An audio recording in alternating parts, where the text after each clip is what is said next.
Welcome back. This is our last segment today on September 23rd, 2012 of Civil Discourse Now. I'm not Paul Ogden. I'm not Mark Small. This is a beautiful afternoon. We're here with Stewart Alexander, who's candidate for President of the United States, Socialist Party. Is that Socialist Party USA? Socialist Party USA. And what is the contact info of people who are wanting to see you on the Internet, Stewart? People wanting to reach me on the Internet, easiest way is just pull up Stewart Alexander, S-T-E-W-A-R-T, A-L-E-X-A-N-D-E-R, right on the search bar, and they'll pull up a lot of information in regards to myself, the organization, also my campaign. But to reach the campaign itself, go to Stewart Alexander for President 2012.org. That's S-T-E-W-A-R-T, A-L-E-X-A-N-D-E-R, F-O-R, President, for President 2012.org. And it has a lot of information, and also how people can donate and support this campaign as well. And your running mate is Alex Mendoza? Alex Mendoza. He lives in Dallas, Texas. So we've got some balance there. We've got somebody, and he speaks Spanish fluent also. That's good. And also he's a military veteran, Marine. Not an ex-Marine. There are no such thing as ex-Marines. There's no ex-Marine. Yes. Once a Marine, always a Marine. We were talking about war, and I had asked whether the United States, unless we're dealing with an instance like Pearl Harbor, in which we are attacked by a foreign power, and obviously there's not going to be time for a declaration of war. There was, but in today's world, you'd hit a button and you'd vaporize the other side. Yeah, the dynamics of war have changed. Even when you talk about doing Pearl Harbor, they actually knew that this was 2-3 weeks before. They already knew that the Japanese were on their way to Japan. So, but today, all the dynamics of war have changed. But that's getting off on a tangent. But as you mentioned, today, that's what the purpose of this show is. Today is all about just pushing a button. But it should be a declaration from Congress, not where we have a president has that type of authority to be able to go in countries and also be involved in acts such as what took place recently, in Libya, and that was a declaration. Not a declaration. That was an act of war on a sovereign government. Well, it seems to me also, our economy now is such, and education is such, that if most kids coming out of high school today want to be able to go to college, it's almost as if they have to enlist in the military in order to get that benefit and go to college. I find, unfortunately, a lot of young people, or young men, young women, are enlisting in the military just so they can have benefits and have a job. I was just speaking with a young man and a young woman just the other day. He's been in the military for 23 years. She's been in for 8. But they're in the military. He's career, but she got in the military because she said she needed a good job, and so subsequently she got in the Marines. But it shouldn't be a situation where you have people need to go into the military to get a job, and here people come out of college with 4- and 6-year degrees, and they can't find work. And they're a couple $100,000 in debt. A couple $100,000 in debt. But they're also eliminating the jobs in the military because with drones, pilotless fighter jets, no doubt they'll bring in robots at some point. Then we no longer need the people. And I wanted to get back to that when we talk about acts of war, for the president to be able to send drones in like Yemen and places as Pakistan and Afghanistan and killing civilians. The president should not have this right or authority. Actually, I think when it comes to drones, that international law should make it illegal to do that, because subsequently you're aiming at one person and you may take out 10 times as many people as the target was there. So I really believe that should be outlawed in. So you're saying the drones are less accurate than? The drones, unfortunately, sometimes they are very accurate, but the thing is, we are doing it with such callousness where we're taking out civilian populations, and we're saying, well, it was we had a military target, but subsequently you may have had 20, 30 civilians that were killed in the process. We must, we must outlaw that type of warfare, and the U.S.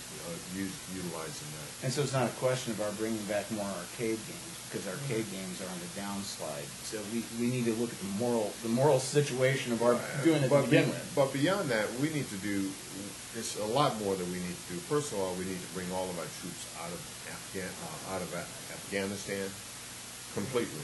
We need to bring out all the military contractors. We need to bring them out of Iraq.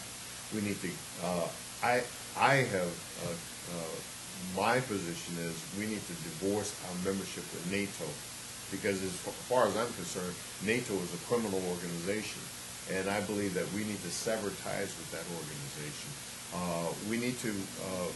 We need to remove our presence out of Libya. That was an illegal act that the U.S. and NATO forces did. The UN mandate only mandated that they were supposed to have a no-fly zone. They went beyond that mandate, which was a criminal act. What about other issues? Education. What? Education, again, I like to tie education in with so many other things. First of all, the Socialist Party USA, we believe that education should be free. We believe it's a human right. Even when I look out there and look through, just conversation, that's education in itself. That's something that's by being born that, that I'm entitled to. And I'm not asking a leading question, but it is a leading question, obviously. But if a kid is qualified by intelligence and knowledgeable enough to be an MD, and Right. works hard and everything, and is able to get through school, If he's qualified. should their path to getting that MD be paid for by the state? I believe it should be paid for by the state. Now, people, when they say paid for by the state, should it be given to them? I believe by the state, we all contribute into the state. In other words, whether it's through taxes or whatever other type of contribution we do. It's not a handout. It's not anything that you're giving to them. Like when I talk about single-payer health care, people say, so everyone should just get free health care. No, I'm not saying that people should get free health care.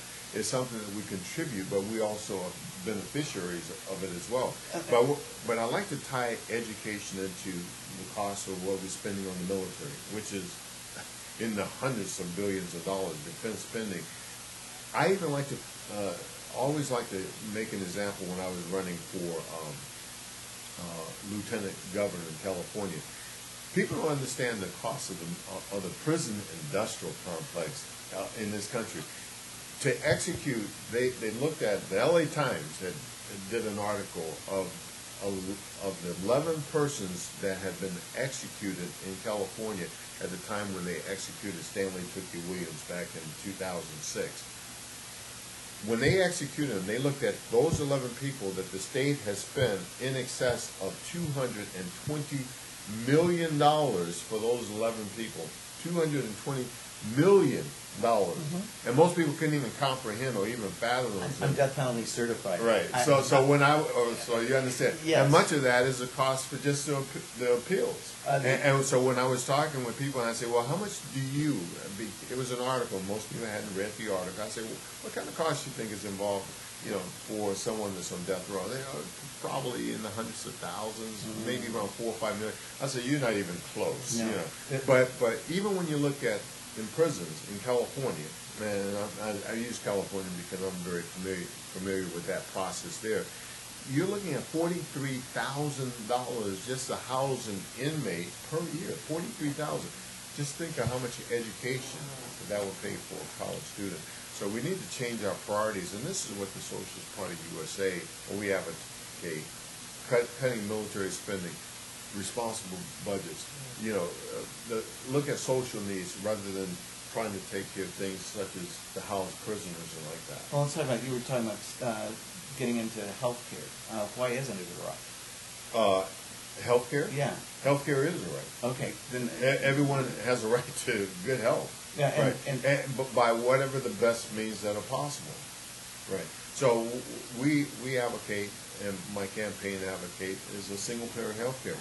Single-payer health care never made it onto the table when they were talking No, about it didn't. Obamacare. It was brought up, but it never made it on the table. The reason why it was never made on the table, and also the public option, the reason why they kept that off, is because they wanted to make sure that they protect the giant insurance companies, which ultimately, that's what they did. And we would like to take this opportunity to thank Anthem, Blue Cross, Blue Shield for this airtime. Go ahead, I'm sorry.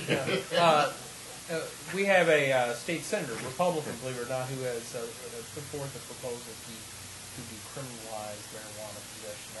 What's your party's view on drug possession? Well, it should be decriminalized. I disagree. When I see many people that are in California and just minor violations, and then they go back into prisons. Actually, it's turned out to be a revolving door, which is costing the state tens of billions of dollars. Well, we have 25% of the world's prison population in this country. 25%. And we only have 5% of the world's population. But the problem that I see with decriminalization is if you decriminalize it, Right. you still have an illicit market for the drugs. Whereas if you legalize it, you have a regulation of the market, and you're able to. Well, I believe it should be legalized too. Oh, then I believe it should be decriminalized, but I believe it's Okay, so I'm going to have to find out how to write in. But I'm not saying all drugs, because some drugs, like I believe that marijuana should be legalized. I have no problem with that. And I believe that there could be some other drugs that could be taken under consideration for legalization. And I believe that all drugs should be decriminalized, people that are using those drugs. I believe that people should also have available for any type of help that they need, medical assistance, rehabilitation. I think that should be available as well. But when it comes to marijuana, and of course, this is something that has been. You're from California. Right, I'm from California. But I believe definitely that it should be legalized. And personally, I don't believe it presents any real threat other than what we already have today. In other words, it's not going to make our streets any safer or more unsafe just because it's legalized. People are going to find a means by which they can be able to, if they want to use marijuana, they're going to still do that. Well, and pizza business would go up. Probably go up quite a bit, and a lot of chocolate. That's a good point. Confectioners would see a benefit. I have Stewart give his contact information. Yes, your contact info. Well, again, once again, I'd like to thank you for giving me the opportunity to talk about the Alexander Mendoza campaign. You can pull up information on the campaign just by going to Alexander Mendoza 2012. That's ALEXANDER/Mendoza, MENDOZA 2012. It's information on the internet. Or to go directly to the website, go to Stewart Alexander, STEWART ALEXANDER FOR President 2012.org. And we would love for people to contact us, and also we depend on donations. We don't receive any donations from corporations to help to support this campaign. Stewart, we'd like to thank you for being on today, and our studio audience here. Thank you very much. And thank you. Stewart, thank you very much. Thank you very much, and thank you, Paul. Paul, as always, it's a pleasure. We'll see you next week here on Civil Discourse Now. You